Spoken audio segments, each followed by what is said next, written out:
नमस्कार व्यूअर्स, आप सभी का स्वागत है रेडियो द्वारका में। आज हम आए हुए हैं आर्टेमिस हॉस्पिटल गुरुग्राम में और मेरे साथ हैं doctor Sushant Srivastava. Doctor Sushant chairperson है कार्डियक सर्जरी और लंग ट्रांसप्लांट के। सर, आपका बहुत बहुत स्वागत है। सर, आप क्योंकि सर्जरी स्पेशलाइज उसी में करते हैं, तो मैं एक चीज़ जानना चाहता हूं सर कि जो सर्जरी की स्टेज आती है, क्या उसको अगर पहले से ध्यान रखा जाए तो कुछ हद तक कम किया जा सकता है?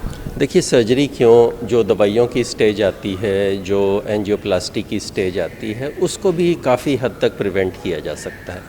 क्या हम उसको 100% प्रिवेंट कर सकते हैं? नहीं।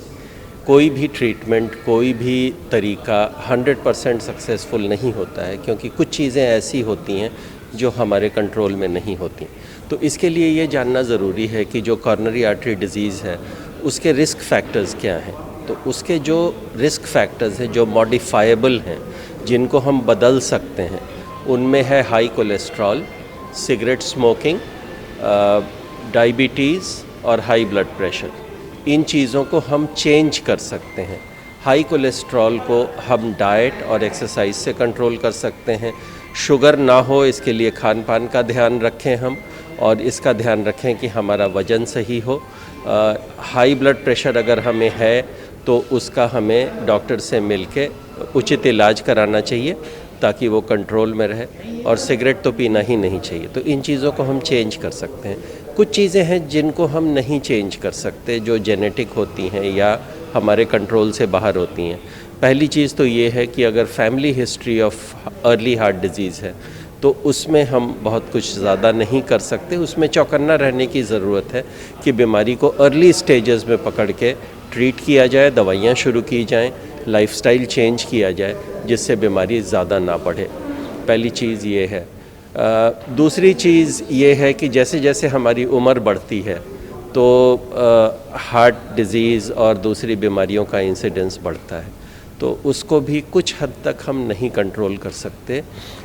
फिर भी एडवांस्ड एज तक स्वस्थ रहना संभव है अगर हम शुरुआत जल्दी करें। अगर हम अपने यूथ में, अपनी जवानी में अच्छी आदतें डालें और उनको उसी वक्त से प्रैक्टिस करें तो काफ़ी एडवांस्ड एज तक स्वस्थ रहना संभव है।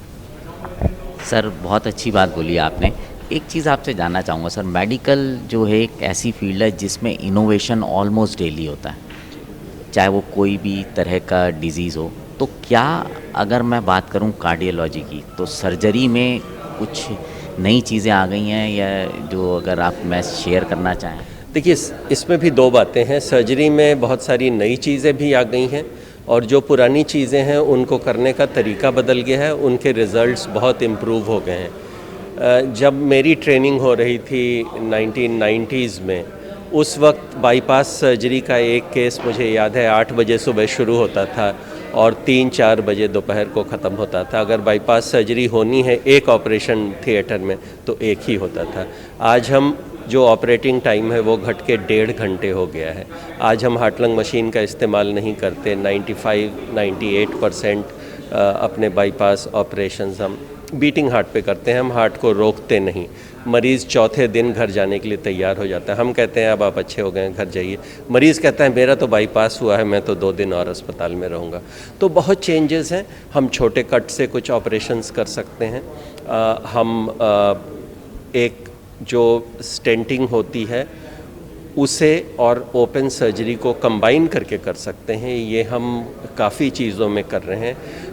कुछ मरीज़ों में ऐसी बीमारी होती है जिसका पूरा जवाब ना तो स्टेंटिंग के पास होता है ना सर्जरी के पास होता है, तो हम दोनों को कंबाइन करके कर रहे हैं। तो काफ़ी कुछ बदल रहा है।